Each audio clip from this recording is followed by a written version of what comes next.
قال الله تعالى في محكم تنزيله أعوذ بالله من الشيطان الرجيم قالوا سبحانك لا علم لنا إلا ما علمتنا إنك أنت العليم الحكيم اللهم علمنا ما ينفعنا وانفعنا بما علمتنا وزدنا علما وأصلح لنا شؤوننا كلها ولا تكلنا إلى أنفسنا طرفة عين آمين يا الله يا رب العالمين. Alhamdulillah jamaah sekalian yang dimuliakan oleh Allah Subhanahu wa taala. Kita bersyukur kepada Allah. Dia Allah Subhanahu wa taala yang mentakdirkan segala bentuk kebaikan untuk kita semua. Dia Allah Subhanahu wa taala yang kekuasaannya di atas seluruh kekuasaan makhluk. Dia Allah Subhanahu wa taala yang menghidupkan, Dia Allah yang mematikan. Dia Allah Subhanahu wa taala yang memuliakan, Dia Allah yang menghinakan. Dia Allah Subhanahu wa taala yang menerbitkan matahari dari ufuk timur, menenggelamkannya di ufuk barat. Dia Allah Subhanahu wa taala yang kuasa dan seluruh makhluk di bawah kekuasaan Allah. Ilmunya Allah Subhanahu wa taala azali, meliputi segenap alam jagat raya ciptaan Allah Subhanahu wa taala. Innahu ala kulli syai'in qadir. Allah Maha Kuasa atas segala sesuatu.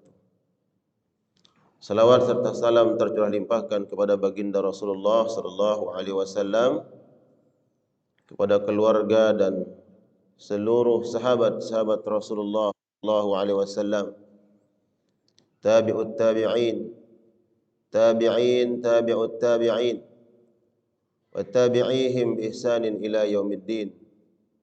Salawat salam sampai kepada umat Rasulullah sallallahu alaihi wasallam, kepada kita semua, dan semoga Allah Subhanahu wa taala menjadikan kita hamba-hamba Allah yang istiqamah di atas sunnah-sunnah Rasulullah sallallahu alaihi wasallam. Yang itu kemudian insyaallah di akhirat kelak baginda Nabi Muhammad sallallahu alaihi wasallam mengenali kita semua dengan tanda-tanda yang ada di wajah kita. Tanda-tanda yang Allah berikan bagi umat Rasulullah sallallahu alaihi wasallam. Kemudian Rasulullah memanggil dan mengajak kita untuk masuk ke dalam surga Allah Subhanahu wa taala yang merupakan tujuan dan cita-cita tertinggi orang-orang yang beriman. Amin ya Allah ya rabbal alamin. Jemaah sekalian yang dimuliakan Allah Subhanahu wa taala, tema kajian kita pada pagi hari ini, di hari yang insyaallah yang mulia, di waktu yang mulia. Semoga Allah berikan kita ilmu yang menghantarkan kita kepada kemuliaan. Tema kunci kebahagiaan orang-orang beriman. Para jamaah sekalian yang dimuliakan Allah, baik yang hadir di majlis ini, di masjid yang kita cintai, ataupun jamaah yang mengikuti kajian ini dari tempat dan rumah masing-masing. Sesungguhnya kita mengharapkan kebahagiaan. Setiap pribadi kita pasti ingin bahagia. Orang kaya ingin bahagia, dan dia menganggap terkadang kekayaannya menjadi sumber dan sebab kebahagiaan. Orang miskin pun berharap bahagia, Dan terkadang kemiskinan dia anggap menjadi penghalang dia bahagia. Para pejabat ingin bahagia, para raja ingin bahagia, rakyat jelata pun ingin bahagia. Semua kita pasti menginginkan kebahagiaan. Namun masalahnya jamaah sekalian yang dimuliakan Allah, saudaraku yang dimuliakan Allah dimanapun berada dan yang hadir di majelis ini, terkadang kita salah dalam memaknai sebuah kebahagiaan dan sebab kebahagiaan.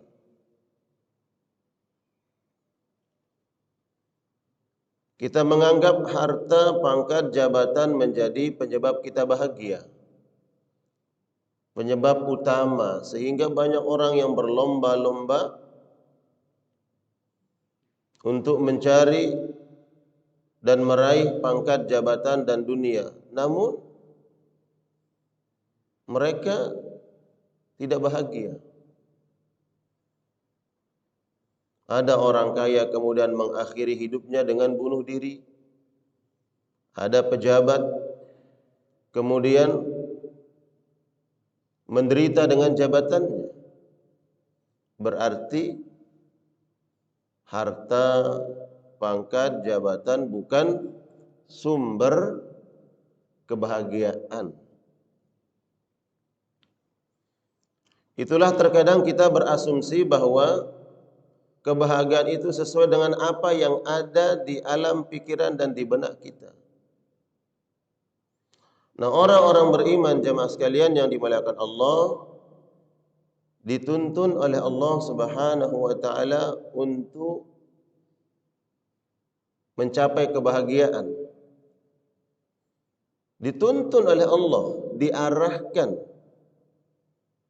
agar dia tidak salah dalam mencari sebab-sebab kebahagiaan.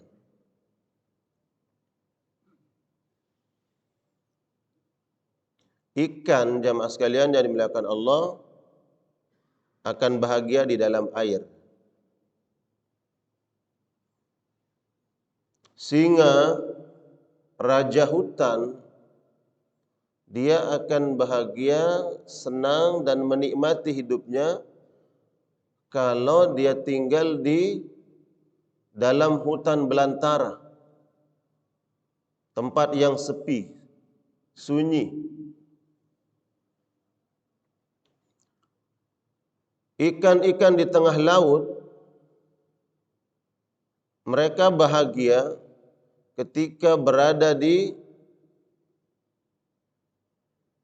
tengah laut yang dalam, dihempas gelombang dan badai, di situ dia menikmati hidupnya.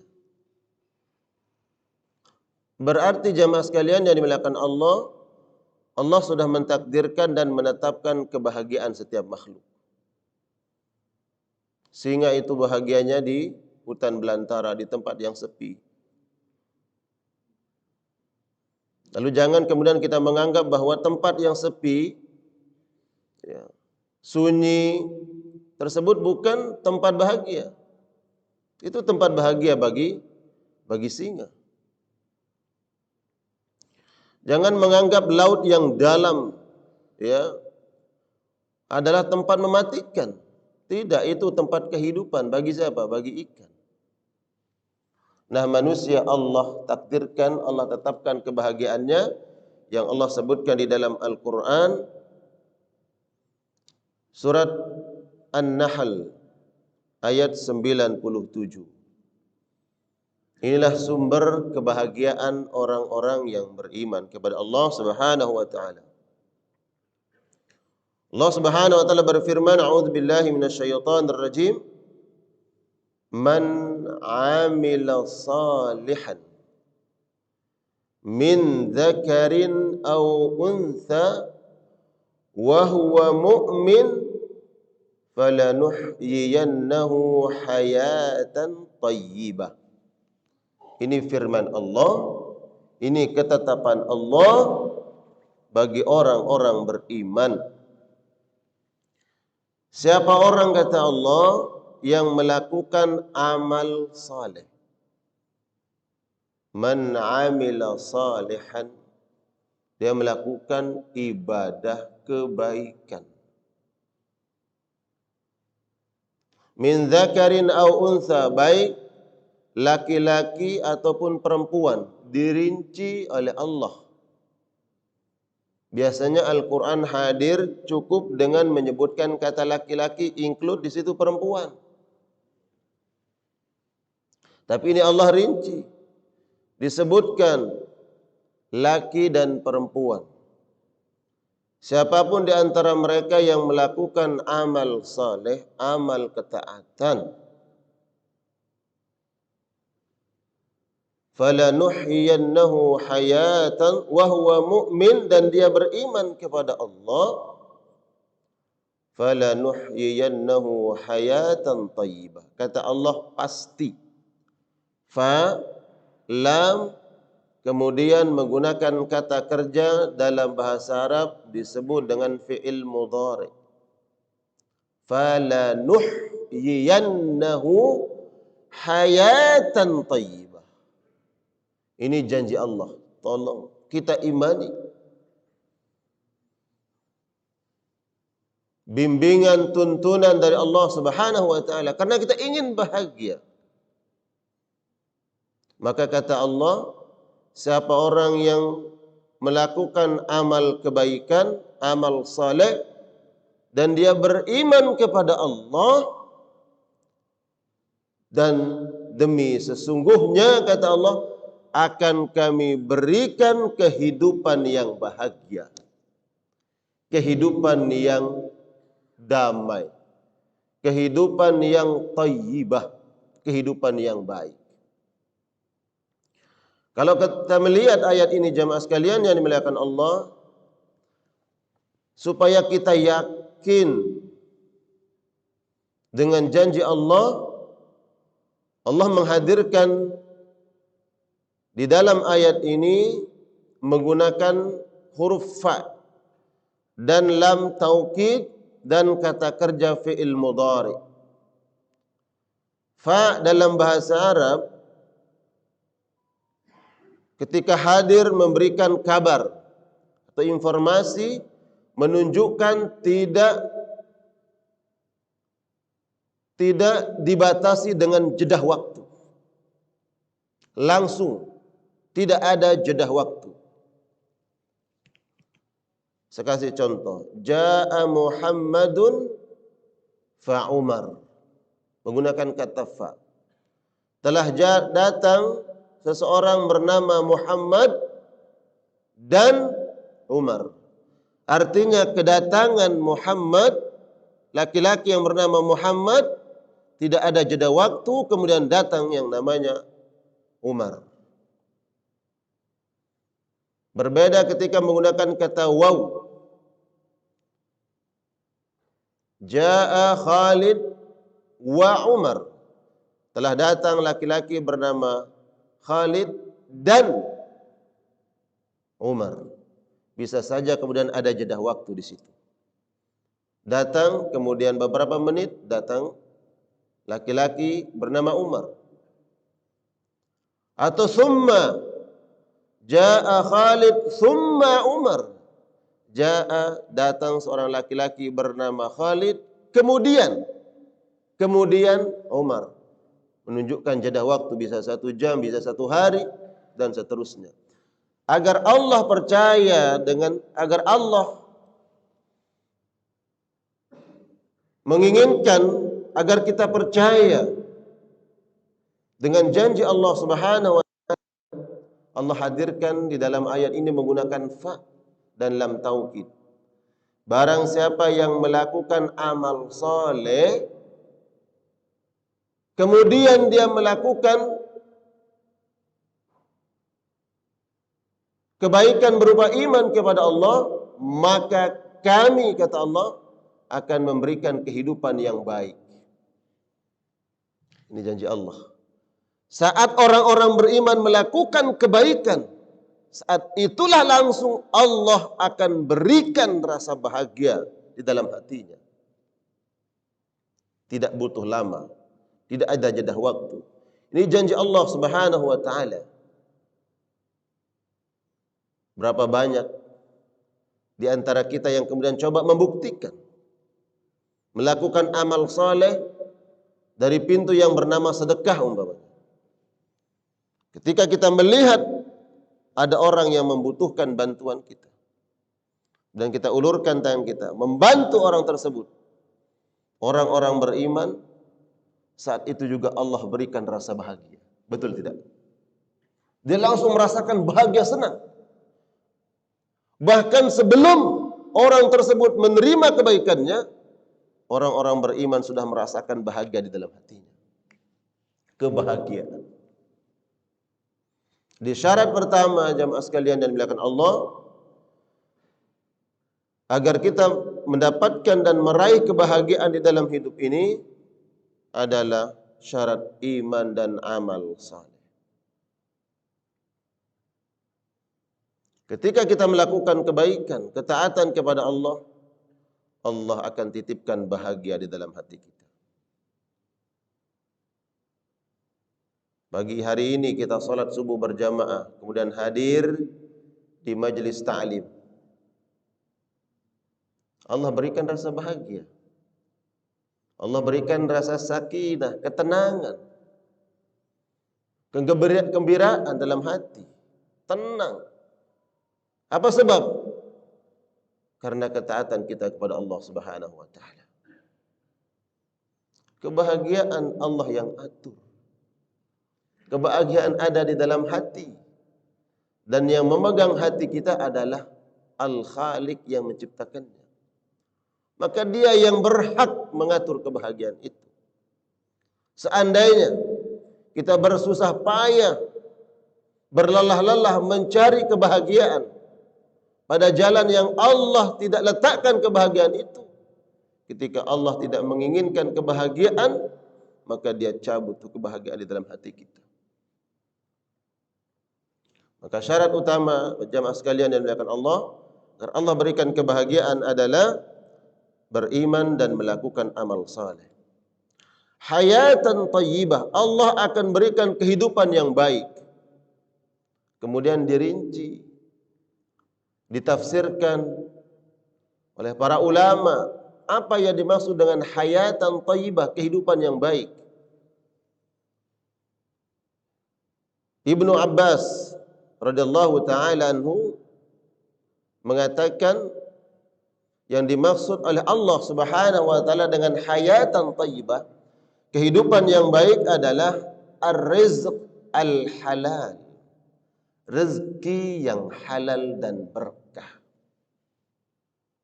Ini Ibnu Abbas ini adalah sepupu Nabi sallallahu alaihi wasallam, sahabat yang paling mengerti, yang paling faham dengan apa yang dimaksud oleh Allah Subhanahu wa taala di dalam Al-Qur'an setelah baginda Nabi Muhammad sallallahu alaihi wasallam.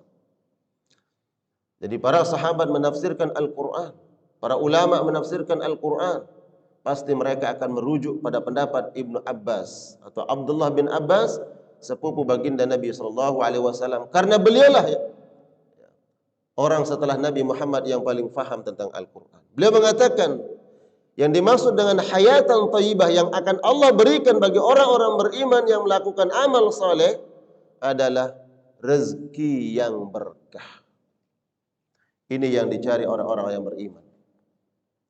Barang siapa yang melakukan amal saleh, amal ketaatan, dan dia beriman kepada Allah, Allah akan bimbing hamba tersebut di dalam hidup ini untuk mendapatkan rezeki yang halal, rezeki yang berkah, yang dia dapat dari apa yang diridhai, yang diinginkan, yang dicintai oleh Allah Subhanahu wa taala. Jemaah sekalian yang dimuliakan Allah, jadi ibadah salat yang kita lakukan, atau ibadah-ibadah yang lain, ada sisi lain yang Allah kehendaki dari ibadah itu. Selain Allah berikan kita pahala. Nih kita salat subuh berjamaah. Berjamaah di masjid. Balasannya Allah berikan balasan pahala. Bahkan salat sunnah 2 rakaat sebelum subuh diberikan ganjaran pahala oleh Allah apa yang disampaikan oleh Nabi, khairum minad dunya wa ma fiha. 2 rakaat salat subuh, salat sunnah subuh lebih baik daripada dunia dan isinya. Ketika kita bicara tentang pahala. Tapi apakah hanya Allah berikan pahala? Di sisi lain Allah janjikan. Dengan amal saleh kita, dengan ibadah ini ternyata begitulah cara Allah akan mengarahkan kita, menuntun kita untuk mendapatkan rezeki yang berkah. Kenapa orang-orang yang senantiasa menjaga ibadah salatnya, taat kepada Allah, kemudian Allah berikan keberkahan dalam hidupnya? Apa sebab? Karena Allah yang menuntun mereka untuk mendapatkan rezeki yang diberkahi, yang halal oleh Allah Subhanahu wa taala. Rezeki itu kemudian masuk ke dalam tubuhnya. Dia dapatkan dari yang halal. Kemudian masuk ke dalam tubuhnya. Tulang belulang, darah dagingnya, tenaganya dan seterusnya dari yang halal yang diberkahi oleh Allah Subhanahu wa taala, maka Allah berikan hati yang tenang, hati yang bahagia dari ibadahnya. Itu kemudian jemaah sekalian yang dimuliakan Allah, kalau ini kita fahami, ya, maka kita senantiasa menjaga amal-amal saleh kita. Ketika seorang ayah khawatir tentang kehidupan anaknya, nanti kalau bapak meninggal, ibu meninggal, papa, mama meninggal, bagaimana kehidupan anak-anak? Orang tua khawatir atas masa depan anak-anaknya. Padahal Allah titipkan harta, rumah Allah berikan, pekerjaan Allah berikan. Tapi sebagai orang tua terkadang khawatir, bagaimana nanti anak-anak setelah kita tidak ada? Allah berikan jawabannya. Wahai orang tua, jangan khawatir. Kalau engkau ingin anak keturunanmu diberikan hidup bahagia oleh Allah Subhanahu wa taala, maka kewajiban orang tua adalah bentuk anak-anak menjadi anak yang beriman kepada Allah, hakul iman, anak-anak yang senantiasa melakukan amal saleh, amal ketaatan. Itu ikhtiar orang tua. Apa sebab? Allah janjikan orang beriman yang melakukan amal saleh, baik laki-laki ataupun perempuan, fala nuhyiyannahu hayatan thayyibah. Kami, kata Allah, akan berikan mereka kehidupan yang bahagia. Apakah kita ragu? Apakah kita tidak yakin dengan janji Allah? Ya, lalu mengandalkan apa yang kita pikirkan? Apa sangkaan kita? Bahwa nanti anak kita akan bahagia kalau kita tinggalkan beberapa rumah, kita tinggalkan anak kita dengan aset-aset kita. Itu kan asumsi kita, sangkaan kita. Apa yang terjadi ketika orang tua sudah tidak ada, anak kemudian satu sama lain bertikah, ya, rumah tangganya jadi berantakan. Apa sebab? Mungkin karena harta yang kita tinggalkan. Na'udzubillah, tsumma na'udzubillah. Tapi janji Allah itu pasti. Fala nuhyiyannahu hayatan thayyibah. Kami akan berikan kehidupan yang bahagia. Jadi orang tua tidak khawatir. Cukup ikhtiarnya. Yang paling utama adalah membentuk anak-anak keturunan yang beriman kepada Allah dan taat melakukan amal saleh. Jadi Ibnu Abbas menafsirkan hayatan thayyibah adalah rezeki yang halal, rezeki yang berkah. Nah, rezeki yang berkah ini yang kemudian menghadirkan kebahagiaan, Pak. Penting untuk kita fahami. Kemudian berhati-hati dalam mencari rezeki. Orang beriman selalu melihat dua dimensi dalam mencari rezeki. Min aina iktasabahu wa fima anfaqa.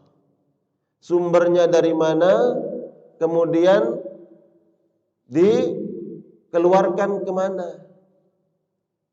Ada yang mengeluarkannya dalam kebaikan tapi tidak peduli dalam sumbernya.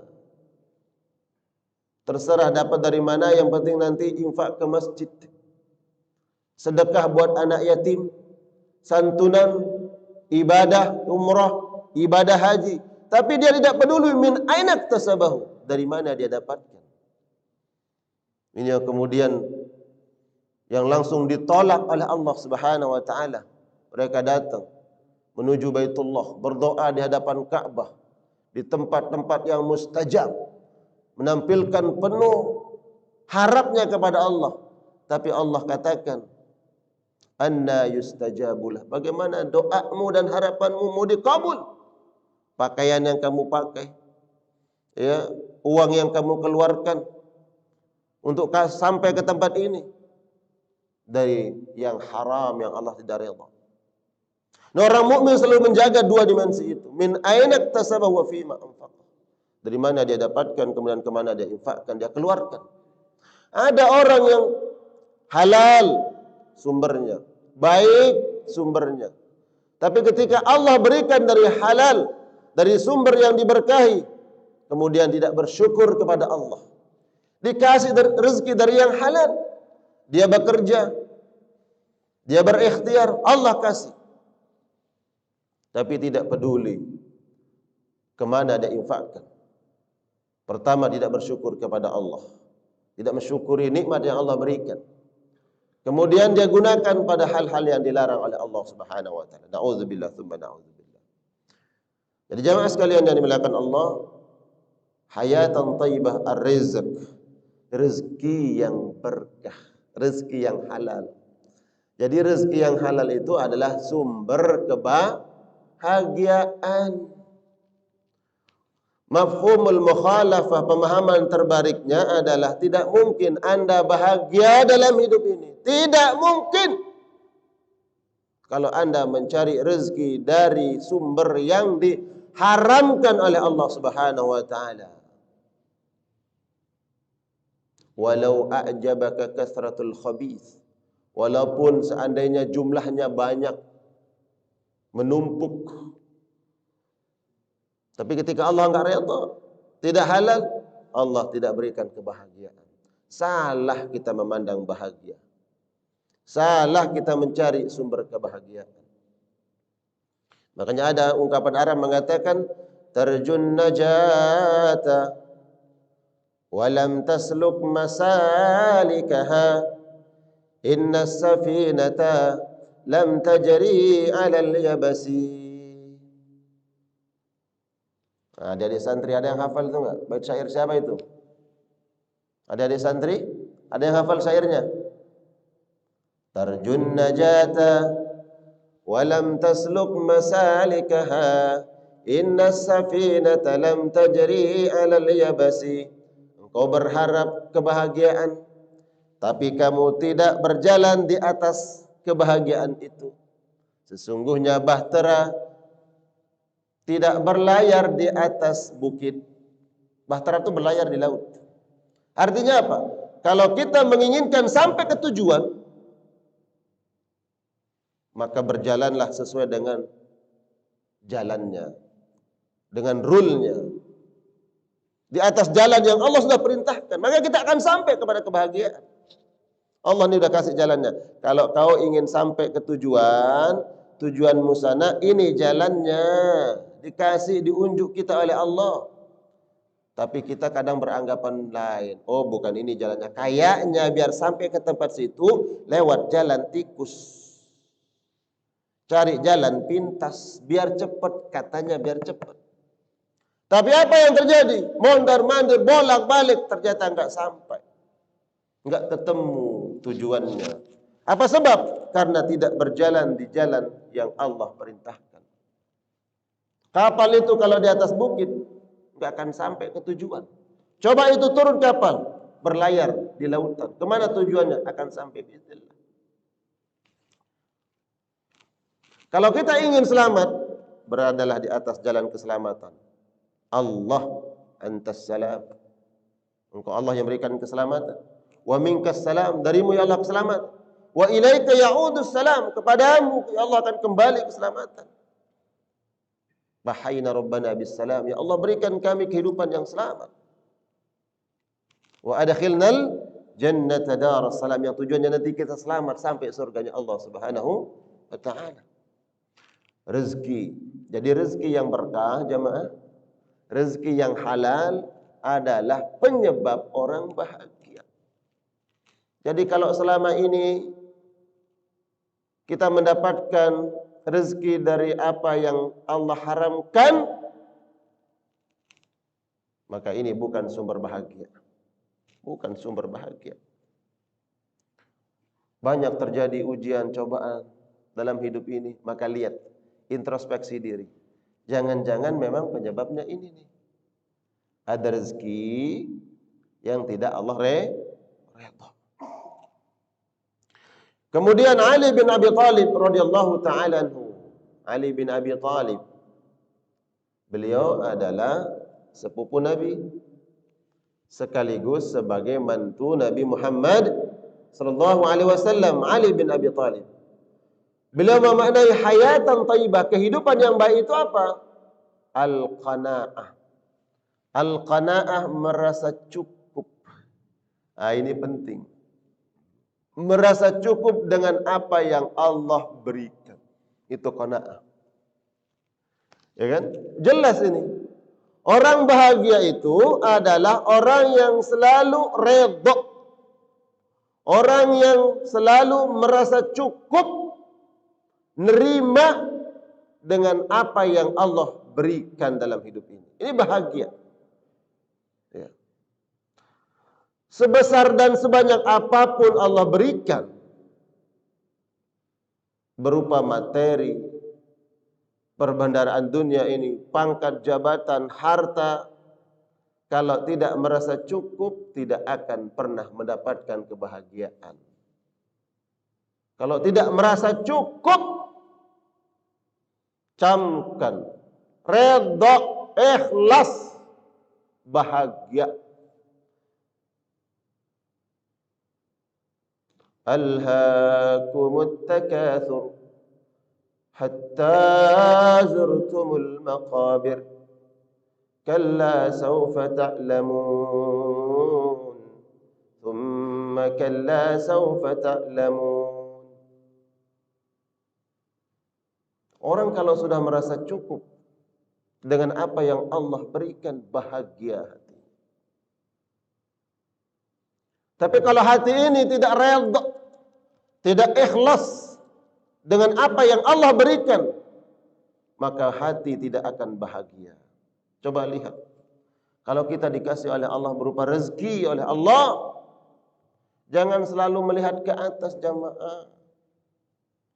Kalau selalu melihat ke atas, lelah. Karena yang tinggi, di atasnya ada ketinggian. Tinggi masih ada di atasnya yang lebih tinggi. Tapi kalau kita menunduk melihat ke bawah, sampai. Enggak perlu kita berlelah-lelah untuk terus menatap ke atas. Karena kalau menatap ke atas lelah, Pak, capek. Cukup menunduk ke bawah, sudah kita melihat. Enggak lebih dari 2 meter. Kita sudah melihat tanah. Oh iya. Tapi kalau menongak ke atas, lelah, Pak. Lelah. Apa maknanya? Kalau saat ini kita diberikan sesuatu oleh Allah, syukuri apa yang Allah berikan. Jangan melihat sesuatu yang ada di atas pada diri orang lain. Lihatlah yang di bawah kita. Allah titipkan kita pekerjaan. Lihat, oh ada orang yang sampai hari ini berlelah-lelah, capek. Belum punya pekerjaan. Hari ini Allah titipkan bagi kita harta. Tempat yang Allah berikan rezeki. Lingkungan yang baik. Rumah cukup. Syukuri.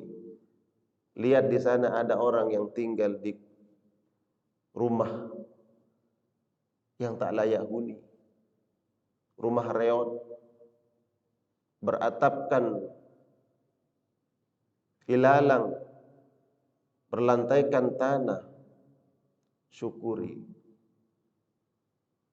Hari ini kita diberikan oleh Allah Subhanahu wa taala rezeki. Syukuri. Ada orang yang hari ini masih bingung apa yang harus dia dapatkan hari ini. Bersyukur. Ini qanaah. Hati tenang, hati damai, bahagia. Dan salah satu indikator orang-orang yang bertakwa disebutkan oleh Ali radhiyallahu taala anhu adalah warridha bil qalil, redha dengan apa yang Allah berikan. Ya. Disebutkan dalam hadis qudsi, ya.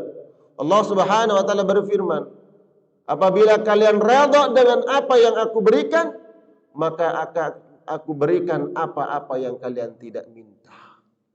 Kalau kita redha, syukur yang ada hari ini, maka Allah akan berikan bahkan sesuatu yang kita tidak minta diberikan oleh Allah Subhanahu wa taala. Sebaliknya, Pak, kalau kita tidak syukur, tidak redha dengan pemberian Allah, setelah itu kita berlelah-lelah mencari, berikhtiar, tapi karena tidak redha, tidak syukur dengan apa yang Allah berikan, maka Allah tidak akan berikan apa yang kita cari dengan penuh kelelahan. Kuncinya redha, ikhlas. Ketika redha, ikhlas, Allah akan berikan bahkan apa yang kita tidak minta. Tidak redha, tidak ikhlas, tidak merasa cukup, kita berlelah-lelah pun Allah nggak akan kasih. Sampai kita seperti, mohon maaf, budak dunia, Allah tidak akan kasih. Ini jamaah sekalian yang dimuliakan Allah, kunci kebahagiaan iman dan amal saleh. Sehingga Allah berikan kehidupan yang thayyibah. Kehidupan thayyibah maknanya rezeki yang halal dan merasa cukup dengan apa yang Allah berikan. Kedua, kunci kebahagiaan seseorang adalah ketika dia al-i'timadu wat-tawakkulu 'ala Allah. Dia hanya bergantung dan tawakal kepada Allah Subhanahu wa taala. Dia serahkan hidupnya hanya kepada Allah. Dia akan bahagia, Pak. Dia akan tenang. Saya kasih contoh, Pak. Kalau Bapak punya teman, ini masih ada waktunya? Masih ada waktu, Pak Ketua? Masih? Masih. Kalau kita punya teman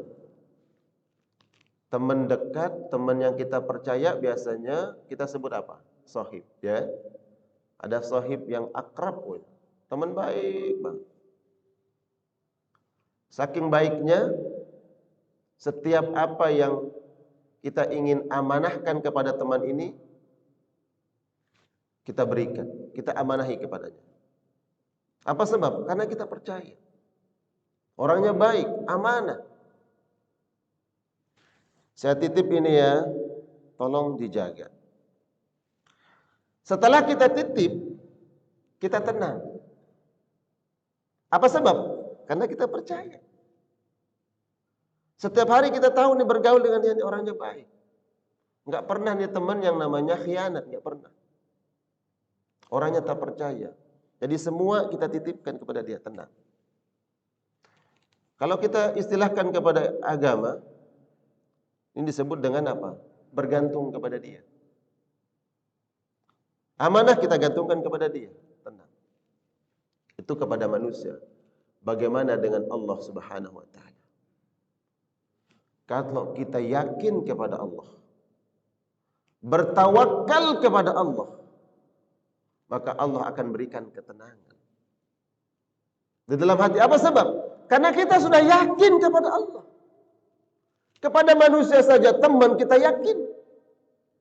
Atas dasar keyakinan kita itu, dan kita bahagia, kita tenang. Amanah, ya udah seolah kita jaga sendiri.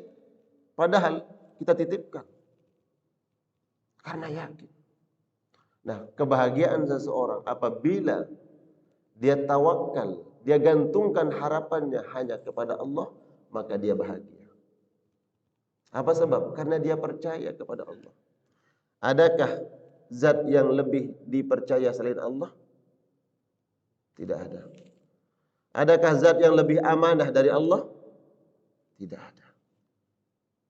Teman bisa saja kemudian berubah pikiran, Pak. Awalnya kita kasih amanah satu kali, dia jaga amanah kita. Kedua kali, masih jaga amanah kita. Ketiga kali, puluhan kali, mungkin nanti bisa saja berubah hatinya. Manusia, mahalul khata' wan nisyan, bisa saja dia lupa, bisa dia salah. Hati bisa saja berubah. Sumiyal qalbu qalban li sur'ati taqallubiha, karena berubahnya hati dikatakan qalbu. Yang tadinya amanah jadi khianat. Memungkinkan. Memungkinkan. Tapi yang tidak pernah berubah itu siapa? Zat yang satu, Allah. Tidak akan pernah berubah. Maka gantungkanlah seluruh harapan kita, seluruh keinginan kita, apa yang kita miliki, gantungkan hanya kepada Allah. Tawakal. Nanti kalau tanam, insyaallah hati bahagia hati kita. Tawakal kepada Allah Subhanahu wa taala. Agar kita yakin, ya, agar kita yakin, Allah sampaikan di dalam Al-Qur'an. Di dalam surah Az-Zumar ayat ke-36. Allah taala, "Alaisallahu bikafin abdah." Bukankah Allah menyebut dirinya, bukankah Allah akan mencukupkan seluruh hambanya? Allah akan cukupkan kita, Pak. Berapa usia kita di dunia? 60 tahun. Allah sudah cukupkan rezeki kita. Nyawa tidak akan keluar dari, ya, roh tidak akan keluar dari jasad ini, sehingga seluruh rezeki yang Allah sudah takdirkan sampai kepada kita. Ya. Maka tawakal kepada Allah, yakin kepada Allah. Jiwa tidak akan kembali kepada Allah Subhanahu wa taala, meninggalkan dunia ini, sehingga seluruh rezeki yang sudah dia ditakdirkan untuknya dia dapatkan.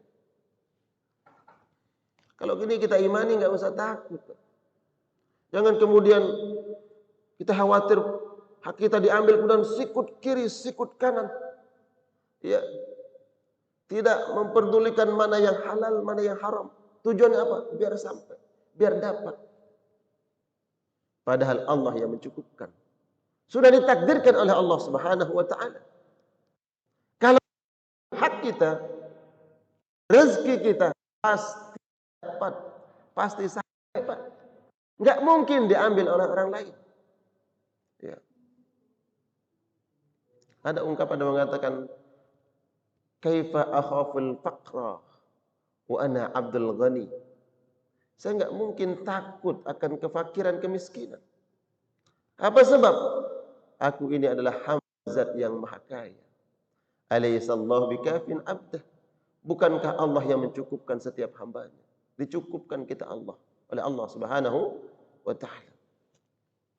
Itu kemudian i'timad, tawakal ala Allah Subhanahu wa taala. Dan ketika bicara tentang tawakal, jemaah, selalu Allah gandengkan dengan kata iman. Di dalam Al-Quran, ketika kita menemukan kalimat tawakal, selalu digandengkan dengan kata iman. Wa 'alallahi falyatawakkalil mu'minun. Tawakal iman. Ya. Dan kepada Allah lah, ya, bertawakal, menggantungkan segala urusannya, segala perkaranya orang-orang yang beriman. Apa sebab? Karena tawakal dengan iman ini seperti dua mata uang, tak terpisahkan, Pak. Seperti dua sisi yang tidak dipisahkan. Apa maknanya? Ketika seseorang memiliki iman kepada Allah, maka dia akan pasti tawakal kepada Allah. Semakin tinggi keimanan seseorang, maka semakin tinggi tawakalnya kepada Allah. Berarti kalau kita melihat ada orang yang masih dalam hidup ini bingung, ya, tidak redha, tidak tawakal, pertanyakan keimanannya. Kita nggak perlu menunjuk orang lain, tunjuklah diri kita. Kalau hari ini kita masih banyak khawatir, takut, meragukan Allah Subhanahu wa taala, pertanyakan iman kita. Berarti kita kurang iman. Karena antara iman dengan tawakal ini seperti dua mata uang. Makin tinggi keimanan seseorang, makin tinggi tawakalnya kepada Allah. Karena kata iman, amana yu'minu artinya percaya. Yakin. Kalau orang sudah yakin kepada Allah Subhanahu wa taala, maka makin tawakal dia kepada Allah. Sebagaimana saya contohkan tadi. Kalau saya yakin kepada teman, kemudian saya titipkan barang saya, titipan saya, dan saya yakin kepada dia, percaya kepada dia, maka tawakal saya. Tawakal. Begitu juga makin tinggi keimanan seseorang, maka makin tinggi tawakalnya kepada Allah Subhanahu wa taala. Jadi syarat kedua, agar Allah berikan kita kebahagiaan di dalam hidup ini, gantungkan seluruh urusan harapan kita hanya kepada Allah Subhanahu wa taala. Tawakal. Kemudian yang terakhir, agar kita bahagia dalam hidup ini, maka hendaknya senantiasa bersyukur kepada Allah. Apa makna syukur? Syukur dijelaskan dalam 3 bentuk. Ya, syukur dalam 3 bentuk. Pertama, al-i'tiraf. I'tiraf artinya mengakui. Kita harus akui bahwa apa yang melekat pada diri kita di hari ini adalah pemberian Allah. Itu mana i'tiraf. Contoh i'tiraf seorang nabi, Nabi Sulaiman alaihissalam. Wa qala rabbi auzi'ni an ashkura ni'mataka allati an'amta alayya wa ala walidayya wa an a'mala salihan tardah wa adkhilni bi rahmatika fi ibadikas salihin. Ini hamba yang iktiraf. Iktiraf akui bahwa apa yang ada, yang kita rasakan, apa yang melekat di hari ini pada diri kita adalah pemberian Allah Subhanahu wa taala. Jangan mengatakan, wah ini karena apa? Karena jerih payah saya. Oh, ini karena usaha saya. Ini karena kerja keras saya. Karena kalau kata saya ini melekat pada diri kita, khawatir jatuh kepada sifat-sifat Qarun. Ya, Qarun dilaknat oleh Allah Subhanahu wa taala itu karena ucapan ana. Ya. Ini karena usaha saya, ini karena jerih payah saya. Iblis terlaknat karena ucapan ana saya. Saya lebih baik daripada Adam. Ana khairum minhu. Saya lebih baik. Ya, Fir'aun terlaknat karena ucapan ana. Ana rabbukumul a'la. Saya ini yang paling perkasa. Saya yang paling kuat. Saya yang punya otoritas. Saya yang punya kuasa. Udah. Kalau kata ana ini melekat pada diri kita, ya, maka khawatir kita binasa. Nah, rezeki yang Allah berikan, iktiraf, akui pemberian Allah Subhanahu wa taala. Rabbi auzi'ni. Ya Allah, kata Nabi Sulaiman, berikanlah aku kekuatan untuk mensyukuri nikmatmu. An ashkura ni'mataka allati. Nikmatmu. Jadi Nabi Sulaiman sadar, faham bahwa dia duduk di singgasana adalah atas pemberian Allah Subhanahu wa taala. Padahal singgasana kerajaan yang sekarang dia kuasai, ya, adalah atas warisan ayahnya. Daud raja punya anak namanya Sulaiman, kemudian diturunkan, diwariskan itu kekuasaan. Sulaiman menjadi raja. Tapi Sulaiman tidak mengatakan ini adalah karena ayahku. Bukan. An ashkura ni'mataka allati an'amta alayya. Ya Allah, aku hari ini menjadi raja atas nikmat yang kau berikan. Wa ala walidayya, nikmat ini juga kau berikan dulu kepada ayahku Daud alaihis salam. Jadi jauhi Pak sifat-sifat membanggakan diri. Ya, lupa kepada Allah Subhanahu wa taala. Orang kalau dia melihat dirinya selalu mengatakan ana, saya, orang tidak peduli dengan lingkungan, tidak peduli dengan orang lain. Ini adalah hak saya. Ya, ini adalah keputusan saya. Ini adalah saya yang berhak untuk menentukan. Kebanyakan ana, bahaya. Sehingga kita nggak peduli dengan orang lain.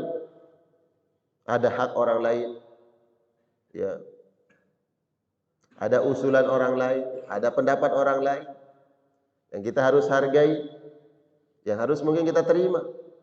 Kalau dia baik kita terima. Jangan kemudian ana. Ini bahaya.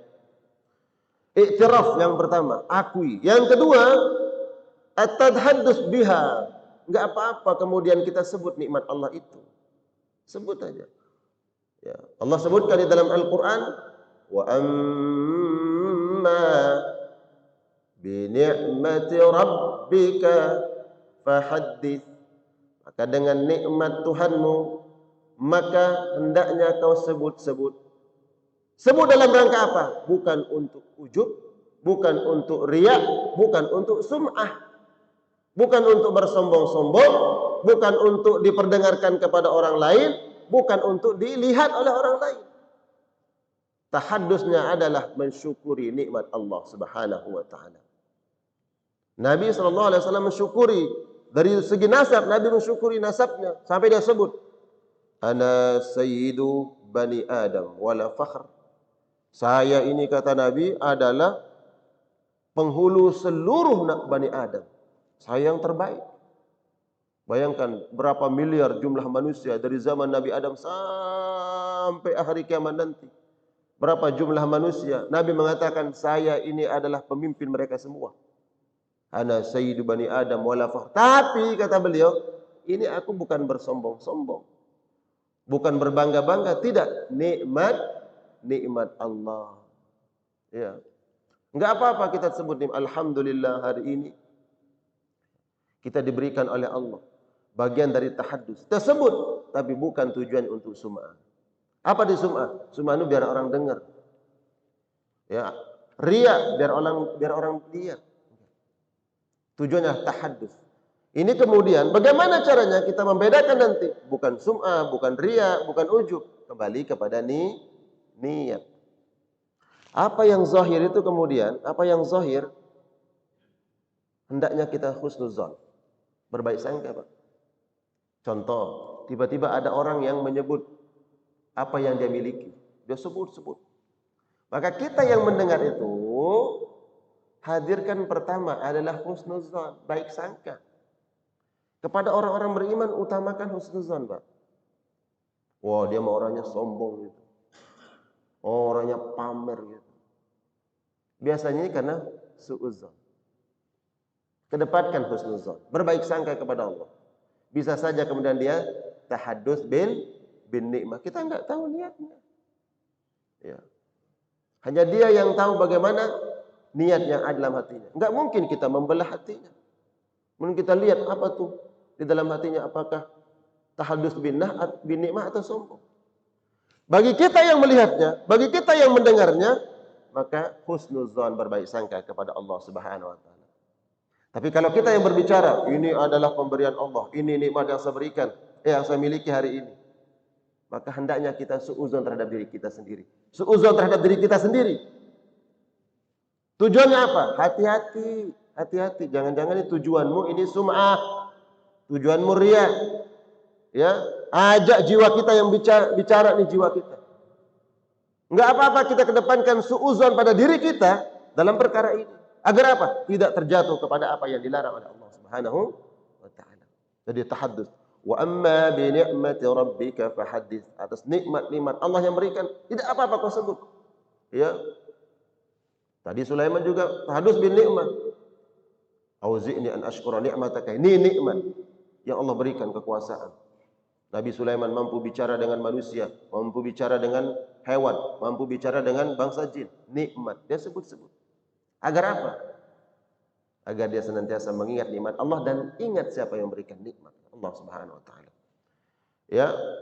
Kemudian bentuk kita mensyukuri nikmat adalah tasrifuha fi mardatillah. Mengeluarkannya pada apa-apa yang diridai oleh Allah Subhanahu wa taala. Jadi ini bentuk syukur. Kalau kita syukur dengan apa yang Allah berikan hari ini, maka buktikan dengan mengeluarkannya di jalan Allah Subhanahu wa taala. Alhamdulillah kita diberikan rezeki oleh Allah. Apa rezekinya? Wah, hari ini dapat rezeki nomplok, dapat project, cool, tender, alhamdulillah dengan cara yang halal, yang baik, yang berkah, dapat untung. Alhamdulillah. Buktikan syukur itu dengan apa? Tasrifuha fi mardatillah. Bagikan, keluarkan pada apa yang diridai oleh Allah Subhanahu wa taala. Enggak cukup dengan alhamdulillah.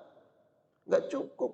Kalau alhamdulillah buat diri kita saja, semua orang mungkin bisa melakukan itu. Tapi bagaimana kemudian alhamdulillah biar estafet ini alhamdulillah. Bukan hanya lisan kita saja mengatakan alhamdulillah. Kita keluarkan, ada orang yang kita berikan, kemudian kalimat alhamdulillah itu keluar dari lisan orang lain. Alhamdulillah, terima kasih Pak. Atas bantuan Bapak ternyata saya dapat ini. Dua tuh alhamdulillah. Sampai dari rumah, orang yang mengucapkan alhamdulillah yang kedua datang ke rumah. Alhamdulillah kita dapat ini. Siapa yang ngasih? Bapak itu. Istrinya bilang apa? Alhamdulillah. Mulailah istrinya membagi rezeki itu buat anak-anaknya. Anaknya bertanya, dari mana Ma? Dikasih sama papa. Bapak dapatnya dari mana? Dikasih sama orang yang di situ. Anaknya bilang, alhamdulillah. Estafet itu alhamdulillah. Jadi bukan hanya harta tidak berputar di kita saja. Begitu juga kalimat-kalimat thayyibah itu agar berputar. Kita mengucapkan alhamdulillah, orang lain mengucapkan alhamdulillah. Ini bentuk syukur tasrifuha. Dan tadi kaitannya dari mana kita dapat dan kita infakkan. Ini jemaah sekalian yang dimuliakan Allah Subhanahu wa taala, agar kita mendapatkan kebahagiaan dalam hidup ini. Pertama, hendaknya dibangun iman dan amal saleh.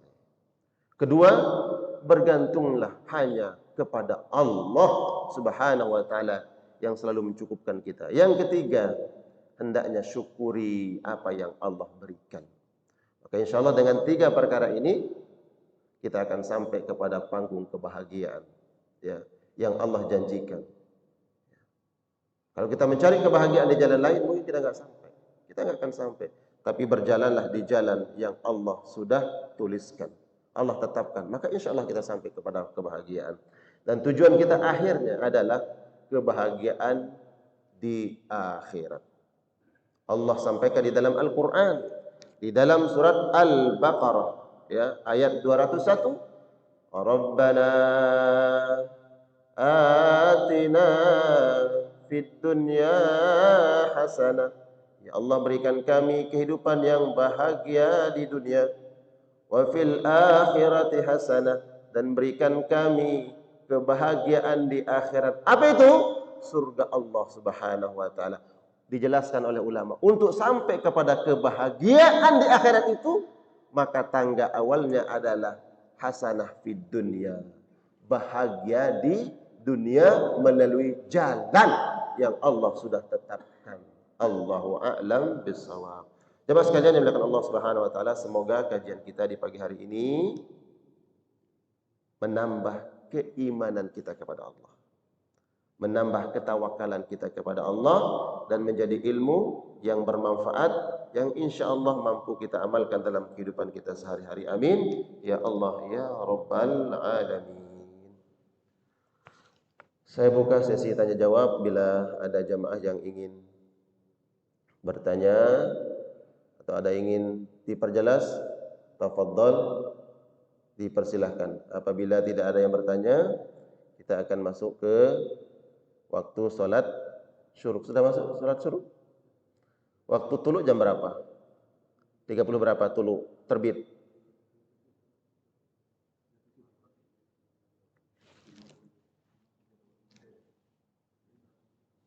Baik. Kita buka. Ada yang mau bertanya? Silakan. interaktif.